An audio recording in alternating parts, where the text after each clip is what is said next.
Welcome to this video tutorial. Today we will be showing you how to activate and use vertical line finder on a Liebherr fast-erecting crane.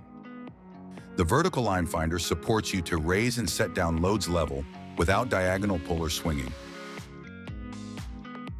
If you have a crane that is compatible with the assistance systems and an IMU on the hook block, then you can activate vertical line finder.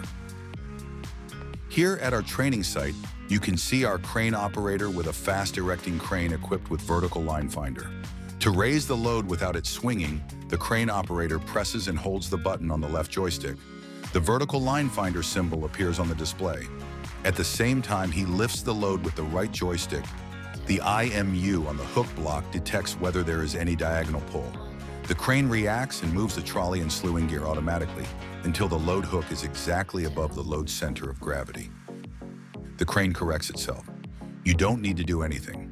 As long as the button remains pressed, the assistant remains active.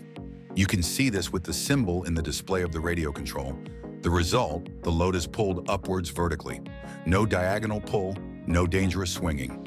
Especially with large walls or components with no central center of gravity, is this a real advantage. And when the load is in the air, simply release the button. The symbol disappears and the assistant is deactivated. By the way, the assistant not only supports when lifting, it also helps when setting down large loads, for example, large formwork elements. Vertical line finder provides more convenience, control, and safety at the building site. Very important, always observe the operator's manual. As crane operators, you are responsible for the crane and load. Now it's your turn. Have fun working with the assistants.